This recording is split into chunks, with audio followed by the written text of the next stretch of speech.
Hello, good morning students. Now we are back because again due to of corona. So अभी हम 10th class chemistry जो है वो discuss करने जा रहे हैं और उसके अंदर जो आपकी यूनिट है दैट इज 5 सरफेस केमिस्ट्री। तो जहां तक हमने स्कूल में कंटिन्यू किया है हम उससे आगे कंटिन्यू कर रहे हैं और चैप्टर 5 जो है यूनिट 5 आपकी सरफेस केमिस्ट्री उसको हम स्टार्ट कर रहे हैं। Okay, so without wasting time let's get started. So what is surface chemistry? कौन किस ब्रांच को केमिस्ट्री की हम सरफेस केमिस्ट्री बोलेंगे? It is that branch of science और chemistry that deals with the surface phenomena. ये वो केमिस्ट्री की ब्रांच होती है जिसके अंदर हम सरफेस पे होने वाले फिनोमिना को पढ़ते हैं। जैसे हम इलेक्ट्रोकेमिस्ट्री पढ़ते हैं, थर्मोकेमिस्ट्री पढ़ते हैं, केमिकल काइनेटिक्स होती है। केमिस्ट्री की बहुत सारी ब्रांचेस होती हैं जिनका काम होता है अलग अलग फिनोमिना को, प्रोसेस को पढ़ना, ओके, स्टडी करना, उनके बारे में पता लगाना। तो सरफेस केमिस्ट्री वो ब्रांच है केमिस्ट्री की जो सतह के ऊपर होने वाले फिनोमिना के बारे में पढ़ती है। वो सतह किसकी है? किसी भी सब्सटेंस की सतह हो सकती है, चाहे वो कोई लिक्विड हो या फिर वो कोई सॉलिड। ओके, सो क्लियर है? Branch of chemistry that deals with the surface occurring phenomena. Okay, चलिए नेक्स्ट। अब इस चैप्टर के अंदर जो क्वेश्चंस है वो बहुत ही सिंपल आते हैं बेटा। डायरेक्ट आपको डेफिनेशंस मिलेंगी कि 3 चीजों को डिफाइन करिए, 3 नंबर का क्वेश्चन आ जाएगा। तो इसमें कुछ टर्म्स है, जैसे आप चैप्टर को शुरू करेंगे उससे पहले आपको कुछ टर्म्स मिलेंगी, तो उन टर्म्स को समझ लेते हैं ताकि चैप्टर को फिर समझना क्या हो जाएगा, आसान। तो सबसे पहला जो वर्ड है इसके अंदर दैट इज एडजॉर्प्शन। ये बेटा एब्जॉर्प्शन नहीं है, मैंने यहाँ पे डी लिखा है, मैंने बी नहीं लिखा है। It is adsorption. Okay, so what is this? It is the process of attracting, it is the process of attracting and retaining particles on some solid or liquid surface. Okay, so हम क्या बोलेंगे कि adsorption कौन सा process है? Adsorption एक ऐसा process होता है जिसमें कोई सरफेस, वो लिक्विड भी हो सकता है, वो सॉलिड भी हो सकता है, वो किसी सब्सटेंस को, किसी पार्टिकल को, किसी मॉलिक्यूल को, किसी एटम को अपनी तरफ खींचे, अट्रैक्ट करे और उसको रिटेन वहां पे पकड़ के रख ले। Okay, so it is the process of attracting and retaining. Attract करे और रिटेन वहीं पे पकड़ के रख ले ऑन द सरफेस। जैसे आपके पास मान लीजिए ये कोई सॉलिड का सरफेस है, ठीक है, it is a solid surface, और उस पे गैस के पार्टिकल्स जो है वो आपके एड्सॉर्ब हो गए। इस सॉलिड सरफेस ने गैस के पार्टिकल्स को अपनी तरफ खींचा, अट्रैक्ट किया और फिर ये सरफेस के ऊपर आके चिपक गए। ओके, तो इसको हम बोलेंगे एड्सॉर्प्शन। देखो मैंने अंदर कुछ नहीं किया, ये अंदर का जो सरफेस है सॉलिड का उसको हमने नहीं छेड़ा है, क्योंकि एड्सॉर्प्शन सरफेस पे होने वाला फिनोमिना है, ये अंदर नहीं होता, ये सिर्फ सतह के ऊपर होता है।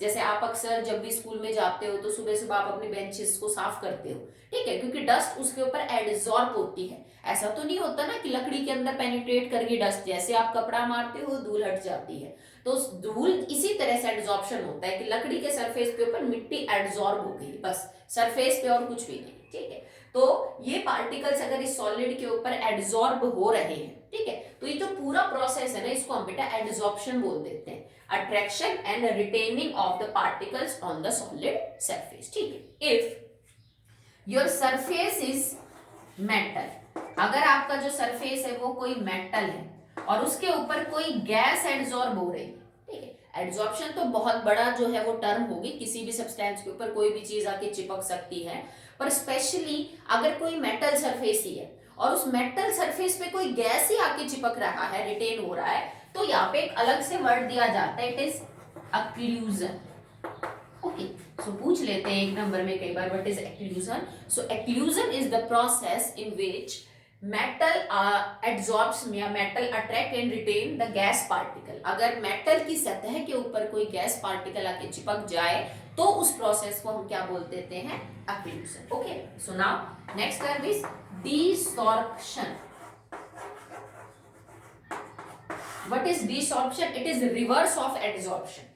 It is reverse of adsorption. उल्टा होता है। एड्सॉर्प्शन में क्या होता है, सतह के ऊपर आके कोई चीज चिपकती है।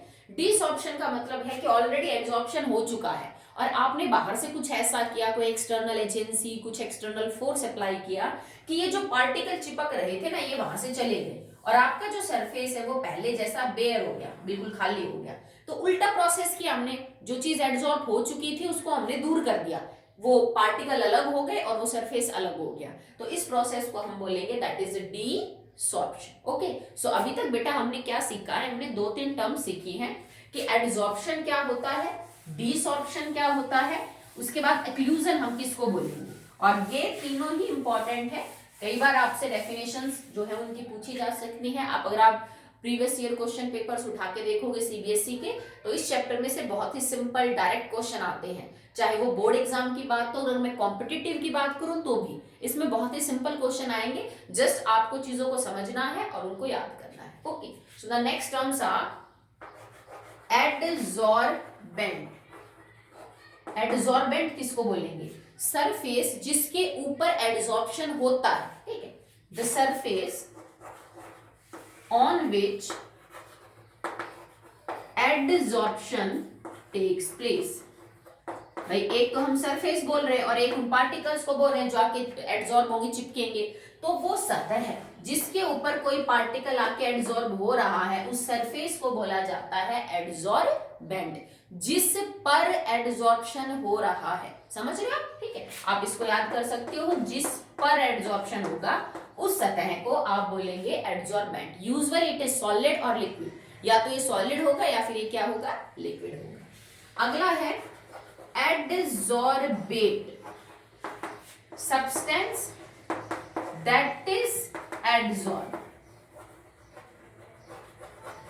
ओके, जिसका एडसॉर्प्शन हो रहा है। अब जैसे मैंने ये सरफेस बोल दिया एडसॉर्बेंट, तो इस सरफेस के ऊपर ये जो पार्टिकल्स आके रिटेन हुए, अट्रैक्ट हुए हैं, इन पार्टिकल्स को बोला जाएगा एडसॉर्बेट। क्लियर है आपको?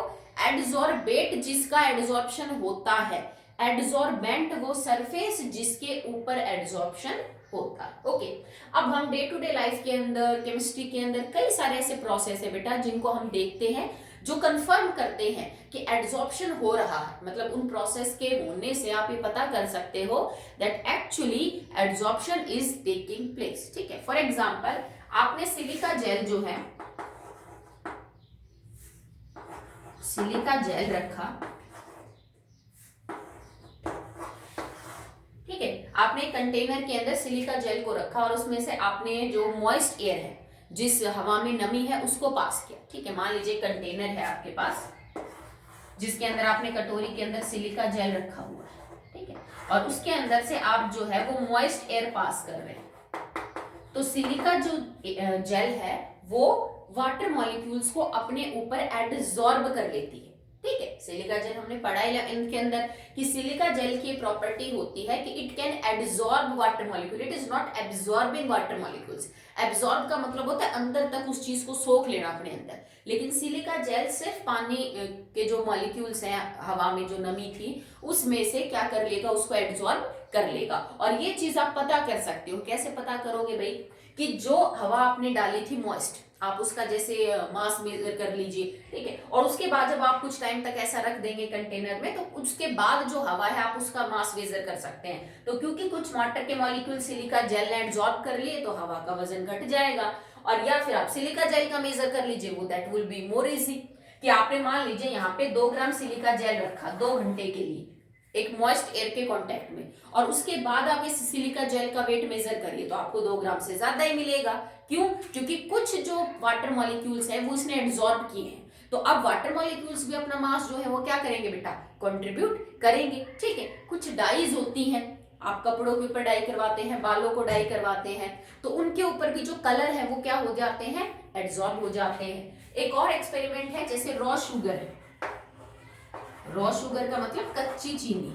ठीक है, जो आपके घर में आप चीनी यूज करते हैं वो तो काफी प्रोसेस के बाद सफेद होती है, अदरवाइज गन्ने के जूस से जो चीनी निकलती है वो व्हाइट नहीं होती, क्योंकि ऑब्वियस सी बात है गन्ने का रस व्हाइट नहीं होता है। ठीक है, तो वो थोड़ी पीली पीली सी होती है, इतनी क्रिस्टलाइन व्हाइट ऐसा स्ट्रक्चर उसका नहीं होता है, एकदम क्रिस्टल क्लियर व्हाइट। तो जो कच्ची चीनी है that is yellowish in colour, अब जो येलोइश कलर की चीनी है, अगर आप उसको चारकोल की प्रेजेंस में रखें, ठीक है, चारकोल रख दीजिए, आप उसमें चारकोल डाल दीजिए और कुछ टाइम बाद उस चीनी को छान लीजिए, तो जो नीचे फिल्ट्रेट बचेगा ना वो आपका कलरलेस होगा। जबकि चीनी, जैसे मान लो आपने चीनी को पानी में घोला, जो येलोइश है, रॉ शुगर है, फिर उसमें आप चारकोल डाल दीजिए, तो जो पीलापन है ना, वो पीलापन चारकोल एब्जॉर्ब कर लेता है अपने ऊपर, और जो चीनी निकल के आएगी ना बाहर, वो कैसी होगी, आपकी जो फिल्ट्रेट निकल के आएगा वो कलरलेस होगा। तो चीनी की इम्प्योरिटीज को, जो येलोइशनेस थी चीनी के अंदर, उन इम्प्योरिटीज को जो आपका चारकोल है, दैट इज ए गुड एड्सॉर्बर, वो अच्छा एड्सॉर्बर है, वो इम्प्योरिटीज को क्या कर लेता है, एड्सॉर्ब कर लेता है। तो ये हम शुगर के यूं समझ लीजिए कि उसके कलर को इम्प्रूव करने के लिए हम यहाँ पे यूज कर रहे हैं। अदरवाइज जो पीली चीनी है वो तो कोई भी पसंद नहीं करेगा, ठीक है, तो हम उसके कलर को व्हाइट करने के लिए उसमें चारकोल डाल देते हैं, और चारकोल एब्जॉर्ब कर लेता है किसको, इम्प्योरिटीज को। तो डे टू डे लाइफ में भी आपको कई सारे एक्सपेरिमेंट आगे हम पढ़ेंगे, चैप्टर के अंदर कई फिनोमिना देखने को मिलेंगे जिसमें एड्सॉर्प्शन हो रहा है। ओके, सो अब हमारा अगला टॉपिक होगा द मैकेनिज्म ऑफ एड्सॉर्प्शन, कि एक्चुअली में ऐसा होता ही क्यों है। भाई कोई तो चीज रेस्पॉन्सिबल होगी ना कि ये सब कुछ हो रहा है, तो what is the force behind this, how this is occurring. Okay,